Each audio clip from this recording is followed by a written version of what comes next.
The perverted need to make everything gay coded. That's what we're seeing right now in the video gaming industry with a lot of the characters that have been coming from classic franchises, where what's seemingly known as friendship between girls now has to be lesbian coded. And this is what we saw specifically happening with Bayonetta, and it was a trend that was stretching out all throughout the gaming industry and frustrating a lot of fans that just want to play the game for what it is, and frustrating the creators of these games, who are growing increasingly annoyed by the American ideal of making everything an LGBTQ representative icon. And I think that's what we're seeing right now with Bayonetta and its creator, where he lashed out against the fans recently saying, "What are you talking about? This character is not in this way. They're not a lesbian coded character. In fact, they have a family." And that is just throwing a lot of fans into a rage. And it kind of brings up the idea of what we've been seeing in the gaming industry these past few years, where fans have been increasingly trying to take over many projects, many things that have come out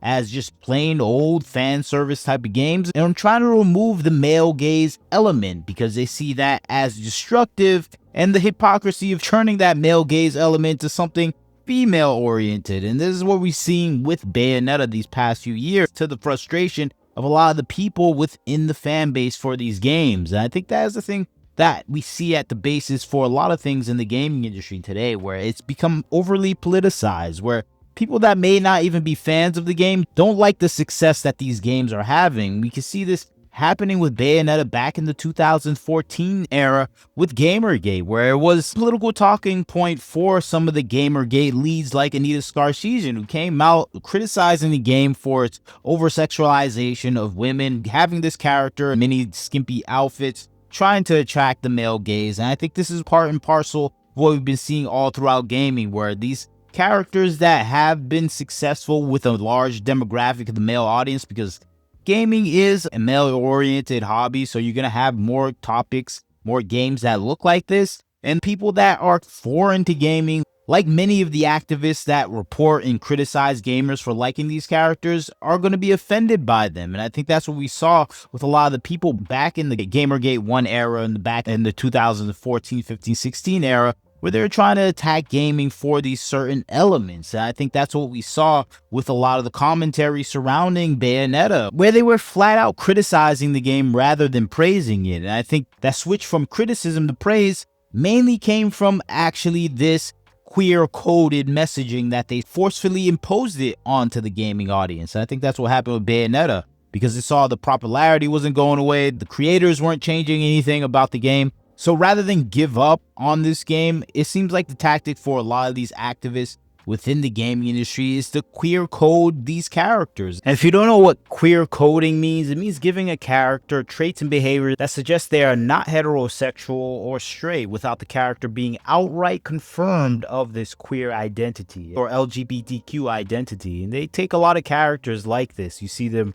presenting Disney characters, and this is mostly fan fiction in the mind of the people that are watching it. It's not anything that is really intended by the creator, and that's what we're seeing. That's what happened with Bayonetta. It was turned into a queer-coded game where it's now acceptable for her to do all these sexualized things because now it's oriented to a female audience. And I think that's the exact thing that we saw with so many characters that have been criticized in a similar way, because it's just not only Bayonetta that was criticized in this way. All female protagonists that have these sort of skimpy and attractive appeals about them. You can go back into gaming history, you can see all the same controversies applied here. We saw this with Lara Croft in Tomb Raider, where she was criticized for being a misogynistic designed female character for the male gaze before she was made into a pioneering lesbian icon. The same thing happened with Bayonetta consequently, where the same tactic was used, where people were criticizing it until it was turned into a lesbian icon. That is now the standard along with Lara Croft. Same thing happened with Nier Automata.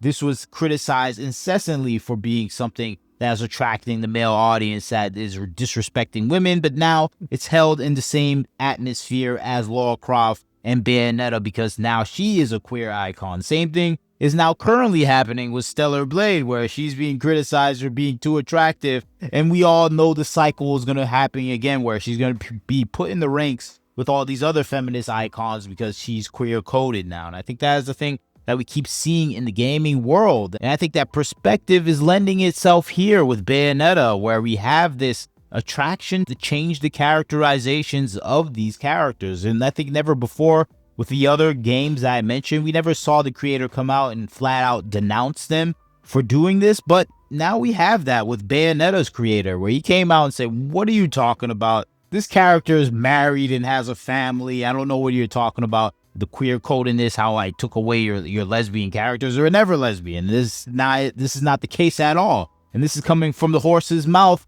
Hideki Kamiya, who created the Bayonetta character, who still owns rights on this character. So this is a definitive and declarative statement. If it wasn't already clear enough, they already released a picture for a holiday season of this character where they were actually with their family, where she's married to a male character that is in the game that she has a friendship with, and she has a child. This even caused controversy back when it was released, where people were saying, no, this is not good, this is terrible for the character, she's supposed to be queer coded. And it kind of brings up this possessiveness that we're seeing from people that are not necessarily even into gaming, because I think the fans of this Bayonetta version that is queer coded don't even play the games. I think more than anything, they're into the art of the games. And I think that's what we're seeing right now, with people who are complaining about this non-queer codedness are people that actually dislike gaming in general. They're not playing games. They just dislike that gamers are enjoying themselves and these certain characters, and they want to capture them. They want to own them and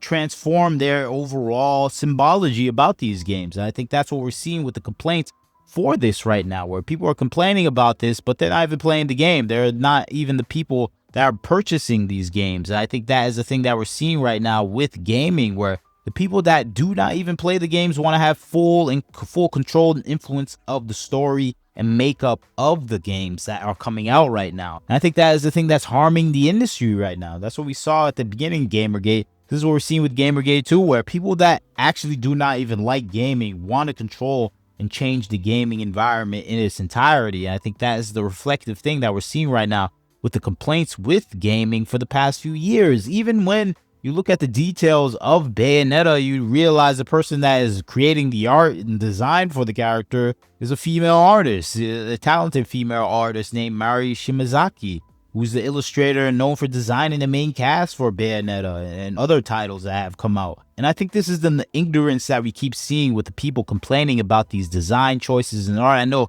Stellar Blade has a similar female artist that is the main core artist and illustrator for her design. So it's just kind of this constant neglect and ignorance of American developers, American activists that are trying to change a culture they have no understanding of, that they just mostly feel offensive with because they're not included in it. And I think that's the thing that we're seeing right now with Bayonetta, where people are mad at the creator for saying this, but they're not even playing the video games that are coming out or even care about the characters themselves and the stories inside the game. They're more in line with the fashion of the character that was created by female artists for the most part. So it's kind of this dizzying thing where there's a possessiveness over something that they have no inclusion in. I think this is the thing that we keep seeing persistent in male hobbies for these past few years. That's why I'm talking about this subject specifically, because we keep seeing this insistence of controlling what male hobbyists are into, where we see this happening with Warhammer, where they're forcing DEI elements into the game, and it's predominantly female activists that are driving these goals for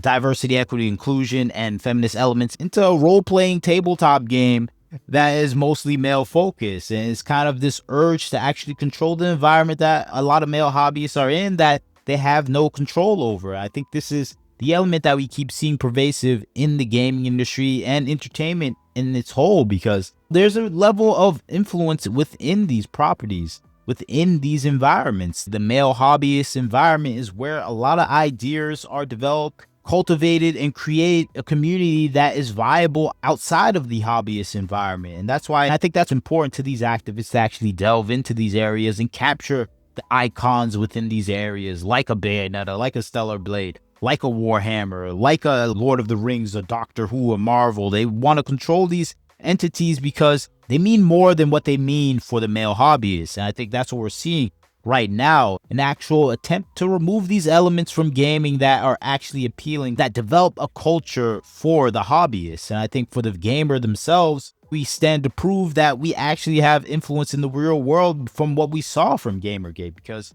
A whole election cycle was transformed because of gamers. I know people that don't understand what happened during Gamergate. A lot of people were influenced to actually push for the president because of Gamergate. And I think that is the thing that we saw here with the people within that campaign themselves saying that they use gamers to actually push their messaging. And I think that has infused a lot of other organizations to think, okay, we got to push even further to control these hobbyist locations where men gather. And I think that's the thing that we're seeing right now, where they want to remove these characters, and this is just like a small part, but they want to remove these elements that are reflective of the male hobbyist. And I think video gaming has the largest male hobbyist fan base, and I think that's the thing that they're aiming for, to remove the things that we actually enjoy and love, and that cultivate a community of gamers that may have different views from society. And I think that is the thing that we're seeing play out right now. This anger over gamers losing this part of the culture